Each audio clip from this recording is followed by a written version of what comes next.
Hello friends, welcome to our channel. Friends, आज आपण पाहणार आहोत LLB कोर्स बद्दल संपूर्ण माहिती. जसे की LLB कोर्स किती वर्षाचा असतो, त्यासाठी पात्रता काय लागते, LLB कोर्ससाठी एंट्रन्स एक्झाम कोणती असते, LLB कोर्समध्ये कोणते सब्जेक्ट असतात आणि याबद्दल संपूर्ण माहिती. LLBचा फुल फॉर्म काय आहे, कोणत्या कोणत्या लँग्वेजमधून आपण एक्झाम देऊ शकतो, संपूर्ण माहिती आपण पाहणार आहोत. तर फ्रेंड्स, व्हिडिओ पूर्ण बघा, लाईक, कमेंट, शेअर करा आणि सबस्क्राईब करायला अजिबात विसरू नका. तर चला पाहूया आपण LLB कोर्स बद्दल संपूर्ण माहिती.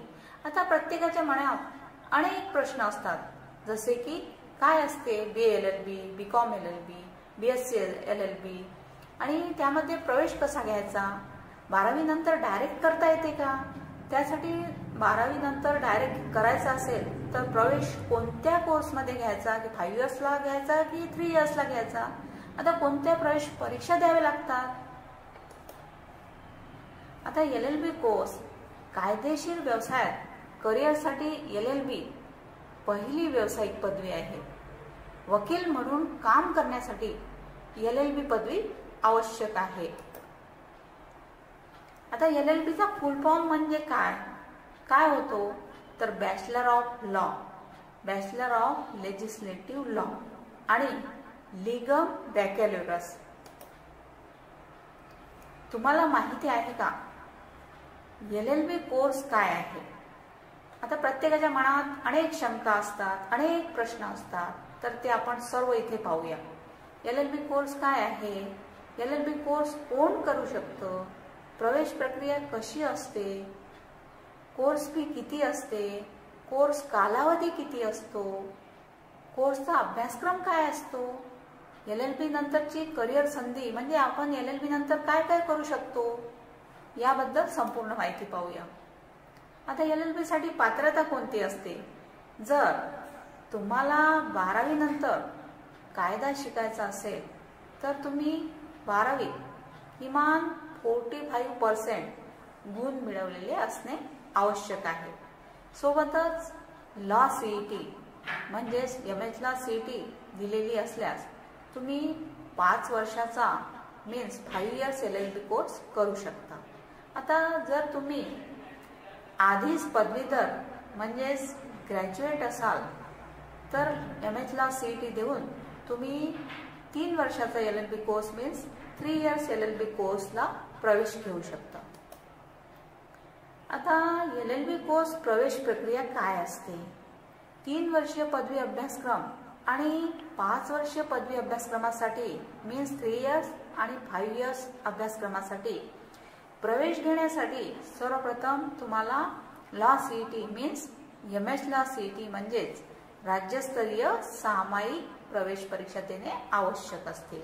आता प्रत्येकाच्या मनात असते की आपल्याला मराठीत करायचं आहे की इंग्रजीत करायचं आहे, आपल्याला कोणत्या लँग्वेजमध्ये करायचं आहे आणि कोणत्या लँग्वेजमध्ये लॉ CET देता येईल.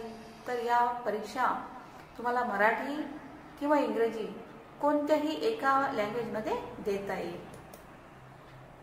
आता लॉ CET पेपरचे स्वरूप कसे असते म्हणजे MHला CET एंट्रन्स एक्झामच्या पेपरचे स्वरूप कसे असते, तर पेपर एकूण 150 गुणांचा असतो.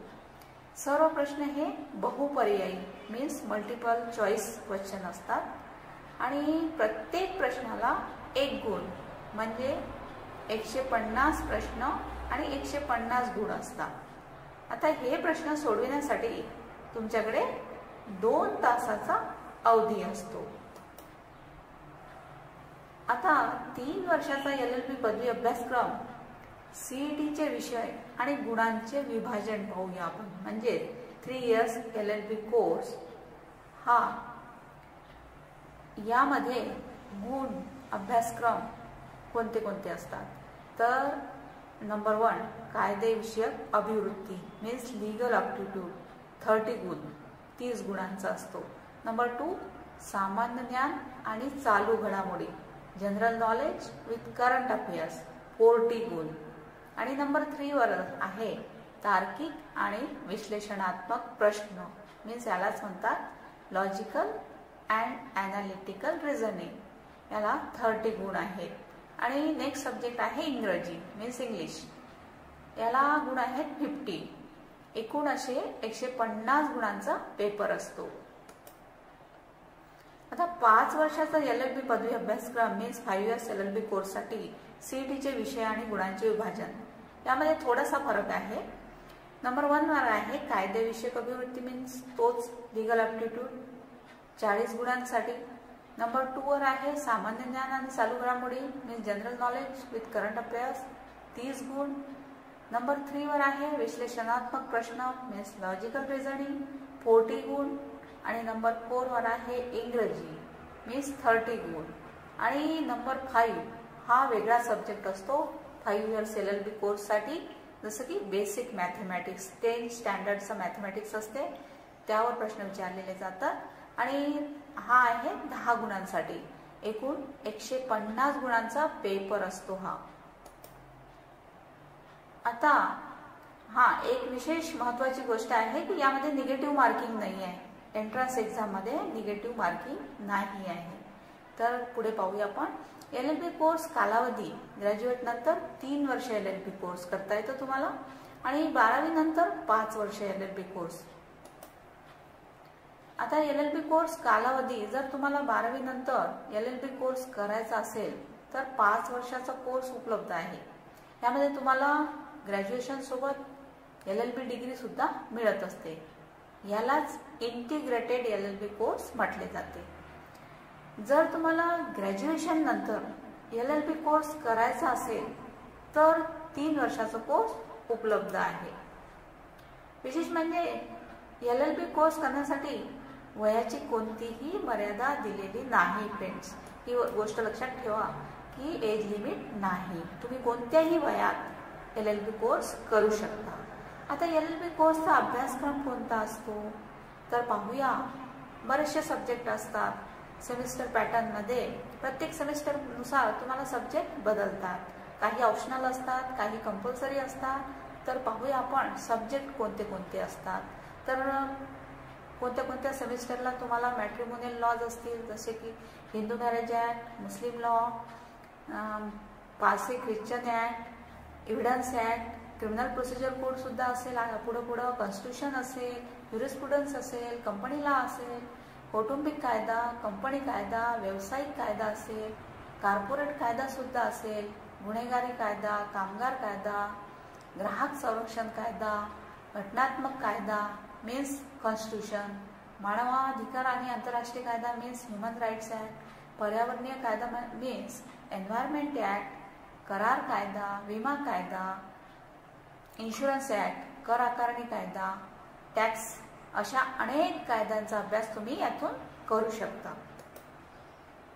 आता LLB कोर्स अभ्यासक्रम पूर्ण केल्यानंतर तुम्हाला काय करता येईल, म्हणजे वकिली करण्यासाठी सुद्धा तुम्हाला किंवा कोणतीही एक्झाम देण्यासाठी ही एक्झाम आवश्यक आहे. LLB कोर्स संपल्यानंतर लगेच तुम्हाला ऑल इंडिया बार एक्झामिनेशन देऊन तुम्ही कायद्याचा सराव करू शकता, मीन्स प्रॅक्टिसला सुरुवात करू शकता.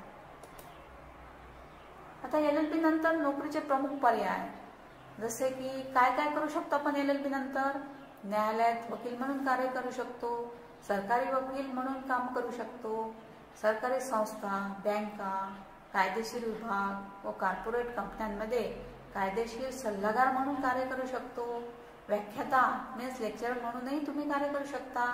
तसेच MPSCचे एक्झाम देऊन तुम्ही ज्युडिशियल ऑफिसर म्हणून कार्य करू शकता, कॉम्पिटिटिव्ह एक्झाम देऊन. अशा बऱ्याचशा संधी उपलब्ध असतात. ही होती LLB कोर्सबद्दल संपूर्ण माहिती फ्रेंड्स. बेस्ट विशेष. थँक्यू.